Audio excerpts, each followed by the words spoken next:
Vivo Y15 icon change setting.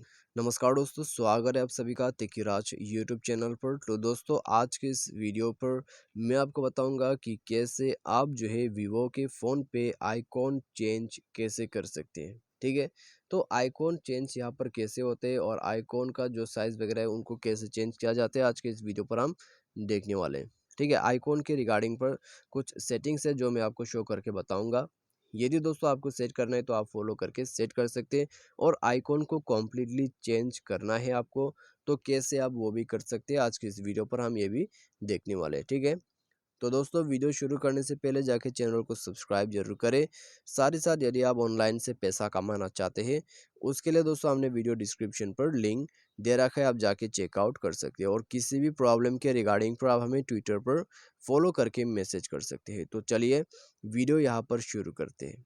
सबसे पहले तो दोस्तों हमें यहाँ पर क्या करना होगा, यदि आपको जो है आइकॉन चेंज करना है, उसके लिए दोस्तों आपको जाना है सेटिंग के अंदर पे। ठीक है, सेटिंग पर जाके दोस्तों हमें यहाँ पर home screen, lock screen and wallpaper में क्लिक करना है। उसमें क्लिक करने के बाद दोस्तों आपको होम स्क्रीन सेटिंग पर जाना है।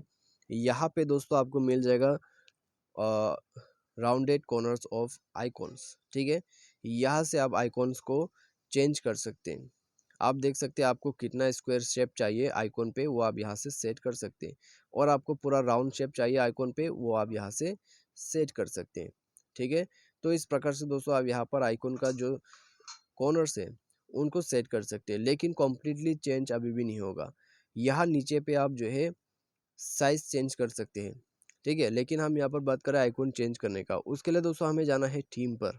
ठीक है, थीम पर जाके दोस्तों हम यदि थीम को चेंज कर देते हैं, उसके साथ साथ दोस्तों हमारा जो आइकॉन है वो भी चेंज हो जाते हैं। ठीक है, तो आइकॉन चेंज करना है आपको, तो मोबाइल का थीम आपको चेंज करना होगा।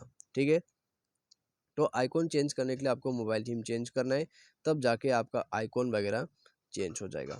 तो इस प्रकार से दोस्तों चेंज किया जाते हैं आपके आइकॉन्स को। ठीक है, आइकॉन चेंज करने के लिए आपको थीम चेंज करना होगा। थीम चेंज करने के बाद आपको न्यू और लेटेस्ट आइकॉन्स मिल जाएगा। तो इस प्रकार से दोस्तों आप चेंज कर सकते हैं। फिलहाल तो मैंने इसलिए चेंज नहीं किया क्योंकि दोस्तों मेरे जो यहाँ पर रिकॉर्डिंग वो चल रहा है। ठीक है, तो कुछ भी मोबाइल पे रिस्टार्ट कर देते तो रिकॉर्डिंग बीच में कट हो जाते, तो उसी वजह से दोस्तों ये सब करना यहाँ पर थोड़ा सा दिक्कत हो जाते हैं। तो आपको यदि आइकॉन चेंज करना है, जाके थीम को चेंज कर लीजिए, उसके साथ ही साथ आइकॉन चेंज हो जाएगा। यदि आपको उसका कॉर्नर चेंज करने में इंटरेस्ट है तो आप वो भी कर सकते हैं। ठीक है, तो आज के इस वीडियो पर दोस्तों बस इतना ही। उम्मीद करते हैं वीडियो आपको पसंद आया होगा। Thanks for watching.